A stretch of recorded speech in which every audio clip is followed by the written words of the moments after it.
Wrong position ಅಲ್ಲಿ sump ಬಂದಾಗ ಅದಕ್ಕೆ ಪರಿಹಾರಗಳನ್ನು ಹೇಗೆ ಮಾಡ್ಕೋಬೇಕು? ಪಿರಮಿಡ್ಸ್ ಯಾವಾಗ್ಲೂ ಅಲ್ಲಿ ಇರುವಂತಹ ನೆಗೆಟಿವ್ ನ ಕಂಟ್ರೋಲ್ ಮಾಡುವಂತಹ ಒಂದು ಕೆಲಸವನ್ನ ಮಾಡ್ತದೆ. ಕರ್ಣರೇಖೆ ಮೇಲೆ ಈ ತರ ಸಂಪ್ ಮಾಡ್ಬಿಟ್ಟಿದೀವಿ. ಕರ್ಣರೇಖೆ ಡಿಸ್ಟರ್ಬೆನ್ಸ್ ಇಂದ ಬರ್ತಾ ಇರುವಂತಹ ನೆಗೆಟಿವ್ಸ್ ಏನಿದೆ ಅದೆಲ್ಲವೂ ಕೂಡ ನಮ್ಗೆ ಕಂಟ್ರೋಲ್ ಆಗುತ್ತೆ.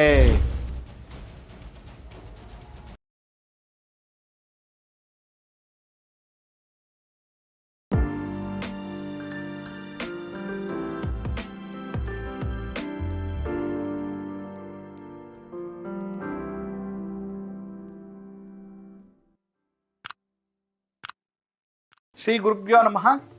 ಮಾಯಕಾರ ಪ್ರಭುವೇ ನಮಃ. ಗಣೇಶ ದೇವಿ ವಾಗ್ದೇವಿ ಮಮ ವಾಕ್ಯ ಸಿದ್ಧಿ ಕುರು ಕುರು ಸ್ವಹ.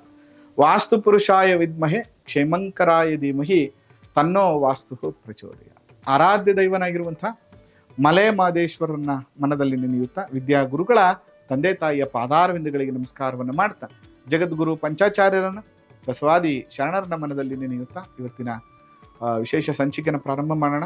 ಇವತ್ತು ವಾಸ್ತುವಿನಲ್ಲಿ ರಾಂಗ್ ಪೊಸಿಷನ್ ಅಲ್ಲಿ ಸಂಪ್ ಬಂದಾಗ ಅದಕ್ಕೆ ಪರಿಹಾರಗಳನ್ನು ಹೇಗೆ ಮಾಡ್ಕೋಬೇಕು ಅನ್ನುವಂಥ ವಿಚಾರವನ್ನ ನಾನು ನಿಮಗೆ ತಿಳಿಸ್ಕೊಡ್ತೇನೆ. ನೋಡಿ, ಇಲ್ಲಿ ಮೊದಲನೇದಾಗಿ ಈ ಥರದ್ದೊಂದು ನಿವೇಶನ ನಾವೇನ್ ಮಾಡಿದೀವಿ, ಇಲ್ಲಿವರೆಗೂ ಮನೆ ಕಟ್ಟಿದೀವಿ.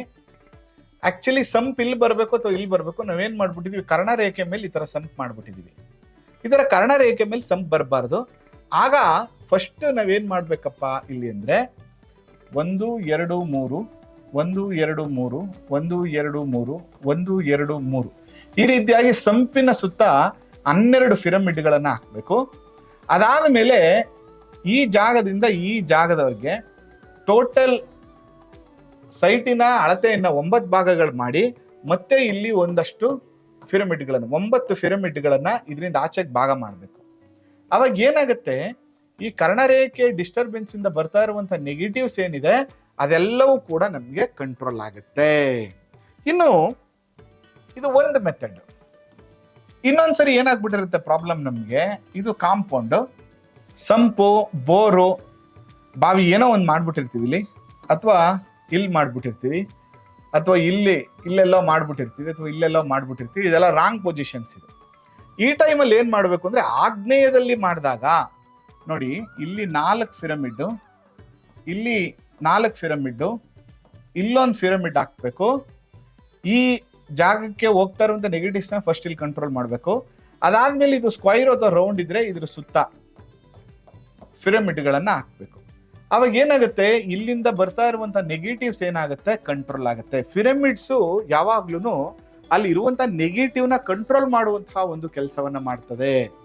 ಅದರಲ್ಲಿ ಬಳಸಿರುವಂತಹ ನಿಯೋಪಾರಿಮಲ್ ಮೆಟೀರಿಯಲ್ ಮತ್ತೆ 51.14 ಡಿಗ್ರಿ ಆಂಗಲ್, ಅದ್ರ ಜೊತೆಗೆ ಅದರಲ್ಲಿರುವ ಒರಿಜಿನಲ್ ಕಾಪರ್ ಮತ್ತೆ ಗೋಲ್ಡ್, ಅದು ಪಾಸಿಟಿವ್ ಆಗಿ ಕೆಲಸ ಮಾಡುತ್ತೆ. ಅಲ್ಲಿರುವಂತ ನೆಗೆಟಿವ್ಸ್ ನ ಕಂಟ್ರೋಲ್ ಮಾಡುತ್ತೆ. ನೋಡಿ, ಅಕಸ್ಮಾತ್ ಇಲ್ಲಿ ಬಂತು, ನೈಋತ್ಯದಲ್ಲಿ ಮಾಡ್ಬಿಟ್ಟವ್ರೆ, ನಮ್ಗೆ ಏನು ಚೇಂಜ್ ಮಾಡಕ್ ಆಗ್ತಿಲ್ಲ. ಇದ್ರ ಸುತ್ತ ಪಿರಮಿಡ್ ಹಾಕ್ಬೇಕು, ಸರಿಯಾದ ಅಳತೆ ಮತ್ತೆ ಎಷ್ಟು ಡಿಗ್ರಿ ಟಿಲ್ಟ್ ಇದೆ ಇದೆಲ್ಲ ನೋಡ್ಕೊಂಡು ಎಕ್ಸ್ಪರ್ಟ್ ಹತ್ರ ಹಾಕ್ಸ್ಬೇಕು. ನೋಡಿ, ಇಲ್ಲಿ 1 2 3 4 1 2 3 4 ಆಗ ಏನಾಗುತ್ತೆ, ಇಲ್ಲಿ ಬರ್ತಾ ಇರುವಂತಹ ನೆಗೆಟಿವ್ಸ್ ನಿಮ್ಗೆ ಕಂಟ್ರೋಲ್ ಆಗುತ್ತೆ. ಸೇಮ್ ಟೈಮಲ್ಲಿ ಇಲ್ಲಿ ಬಂತು, ವಾಯುವ್ಯದಲ್ಲಿ ಇಲ್ಲಿ ಸಂಪ್ ಮಾಡ್ಬಿಟ್ಟವ್ರೆ ಅಂತ ಬಂದಾಗ 1 2 3 4 ಮಧ್ಯದಲ್ಲಿ ಒಂದು 1 2 3 4 ಮತ್ತೆ ಇದ್ರ ಸುತ್ತ ಪಿರಮಿಡ್. ಇಲ್ಲಿ ಬಂದಾಗ ಸೇಮು ಮತ್ತೆ ಇದ್ರ ಸುತ್ತ ಪಿರಮಿಡ್ಸ್. ಈ ರೀತಿ ಮಾಡ್ಕೊಂಡಾಗ ಏನಾಗುತ್ತೆ, ಈ ಸಂಪಿಂದ ಅಥವಾ ರಾಂಗ್ ಪೊಸಿಷನ್ ಅಲ್ಲಿ ಇರುವಂತಹ ಬಾವಿ, ಸಂಪು, ಇದರ ನೆಗೆಟಿವ್ ಇಂದ ನಮ್ಗೆ ಕಂಟ್ರೋಲ್ ಸಿಗುತ್ತೆ. ಕೆಲವು ಸರಿ ಏನಾಗ್ಬಿಡುತ್ತೆ ಅಂದ್ರೆ, ರಾಂಗ್ ಪೊಸಿಷನ್ ಅಲ್ಲಿ ಟಾಯ್ಲೆಟ್ ಗುಂಡಿ ತೆಗೆದ್ಬಿಟ್ಟಿರ್ತೀವಿ, ಅಥವಾ ನೀರ್ ಸಿಕ್ಕಿಲ್ಲ ಅಂದ್ಬಿಟ್ಟು ಇಲ್ಲಿ ನಾವೇನ್ ಮಾಡ್ಬಿಡ್ತೀವಿ, ಬೋರ್ ತೆಗೆದ್ಬಿಟ್ಟಿರ್ತೀವಿ, ಅಥವಾ ಇಲ್ಲೆಲ್ಲೋ ಬೋರು, ಅಥವಾ ಇಲ್ಲೆಲ್ಲೋ ಬೋರು, ವೆಸ್ಟ್ ಫೇಸಿಂಗ್ ಸೈಟು, ನಮಗ್ ಜಾಗನೇ ಇಲ್ಲ ಗುರುಗಳೇ, ನಾವು ಅದಕ್ಕೆ ಇಲ್ಲಿ ಸಂಪ್ ಮಾಡ್ಬಿಟ್ಟಿದೀವಿ, ಅಥವಾ ಇಲ್ಲಿ ಕಟ್ ಮಾಡ್ಬಿಟ್ಟು ಇಲ್ಲಿ ಸಂಪ್ ಮಾಡ್ಬಿಟ್ಟು, ಈ ತರದ್ದೆಲ್ಲ ಏನೇನೋ ಪ್ರಾಬ್ಲಮ್ಸ್ಗಳಾಗಿರುತ್ತೆ. ಆ ಸಂದರ್ಭದಲ್ಲಿ ನೀವೇನ್ ಮಾಡ್ಬೇಕು ಅಂದ್ರೆ, ಸರಿಯಾದ ಕ್ರಮದಲ್ಲಿ ಈ ರೀತಿ ಪಿರಮಿಡ್ಗಳನ್ನ ಇನ್ಸ್ಟಾಲೇಷನ್ ಮಾಡ್ಕೊಳ್ಳೋದ್ರಿಂದ ಅಲ್ಲಿ ಬರ್ತಾ ಇರುವಂತ ನೆಗೆಟಿವ್ ಮತ್ತೆ ಅಲ್ಲಿ ಆಗ್ತಾ ಇರುವಂತಹ ಸಮಸ್ಯೆಗಳನ್ನ ನೀವು ವಾಸ್ತು ಪ್ರಕಾರವಾಗಿ ಕಂಟ್ರೋಲ್ ಅನ್ನ ಮಾಡ್ಕೋಬಹುದು. ಈ ಪರಿಹಾರಗಳನ್ನು ಮಾಡ್ಕೊಳ್ಳಿ. ಮುಂದೆ ಇದೇ ತರ ಇಂಟ್ರೆಸ್ಟಿಂಗ್ ಆಗಿರುವಂತಹ ಪರಿಹಾರಗಳನ್ನ ಮುಂದಿನ ಸಂಚಿಕೆಯಲ್ಲಿ ನಾನು ನಿಮ್ಗೆ ತಿಳಿಸ್ತಾ ಬರ್ತೇನೆ ಅಂತ ಹೇಳ್ತಾ ಈ ಸಂಚಿಕೆನ ಮುಗಿಸ್ತಾ ಇದ್ದೇನೆ. ಆ ಮಲೆ ಮಹದೇಶ್ವರರ ಅನುಗ್ರಹ ಸದಾ ನಿಮ್ಮ ಮೇಲಿರಲಿ. ನಮಸ್ಕಾರ.